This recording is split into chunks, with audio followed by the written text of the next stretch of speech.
ខ្ញុំឈ្មោះចិតារាល់ថ្ងៃធ្វើការជា HR កំពុងតែគិតថាខ្ញុំនឹងបានទៅស្រុកអត់បើរវល់បិទបញ្ជីប្រចាំខែមិនទាន់ហើយផងធ្វើ payroll ទៀតនៅស្រុកមើលតែឯកសារទៅលង្គោដូចភ្នំបើធ្វើមិនទាន់ណាមិនបានទៅលេងស្រុកទៅវត្តធ្វើបុណ្យទេ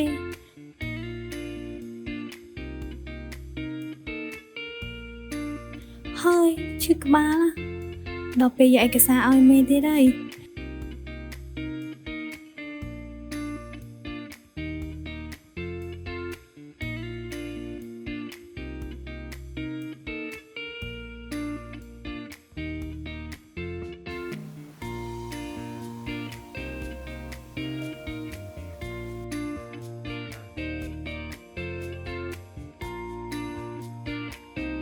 ថាមែនត្រូវមកទៀតហើយ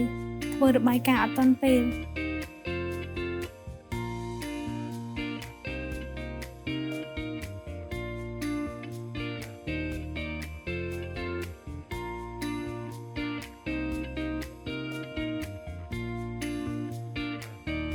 ហើយ stress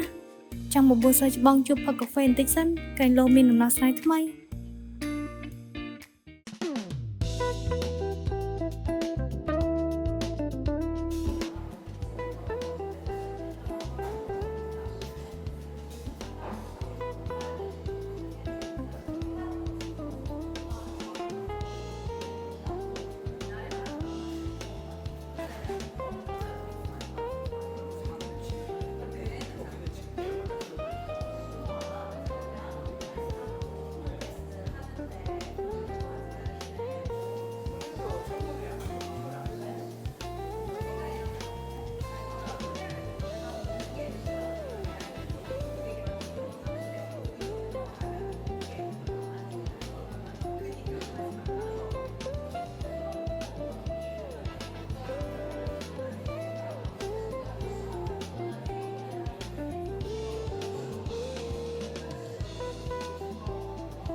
ជាតាបងឆ្ងល់ហើយដល់ហើយគេណែហៅបងមកញ៉ាំកាហ្វេហ្នឹងដើម្បីសប្បាយរីករាយទាំងអស់គ្នាមិនក៏ហើយបងមកអង្គុយមុនឯងធ្វើការអញ្ចឹង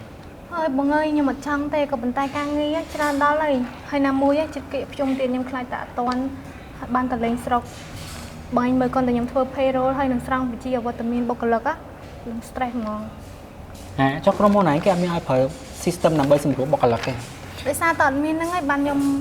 មក menu ដែរដល់ខ្លួនឯងហ្នឹងហើយកាលមុនឮមេខ្ញុំថាចង់ប្រើ system ដែរតែអត់ដឹងប្រើបោះអីគេល្អហីខុសឆ្ងាត់ទៅវិញខ្ញុំក៏មិនហ៊ានសួរនាំអីមកពេលជឿតាមានរឿងអញ្ចឹងណែព្រមសួរបងរៀនជាមួយគ្នាហើយធ្វើការដូចគ្នាសោះហ្នឹងញើក្រុមហ៊ុនបងនេះគឺគេប្រើប្រព័ន្ធ system ERP នេះមានតែប្រព័ន្ធនឹងមួយដូចមាន AI នៅជាប់ខ្លួនអញ្ចឹងកុំថាឡើយ HR payroll ឬមួយក៏ stock ឬមួយក៏ការងារផ្សេងអីគឺមានទាំងអស់ហ្មង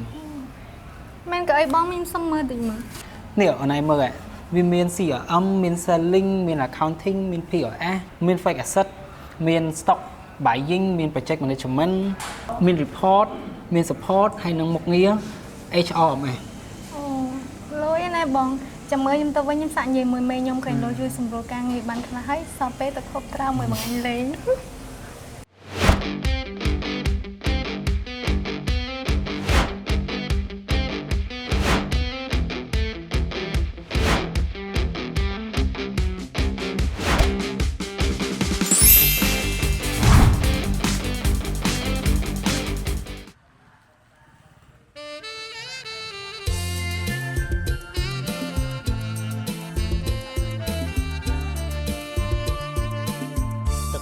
កាត់ផ្លូវរដូវបញ្ជុំចាប់ដូនតាយំទុំដា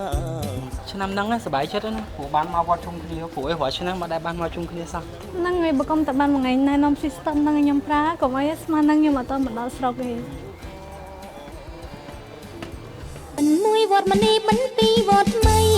ដល់បន្ទី3ស្រីទៅជ្រោយដ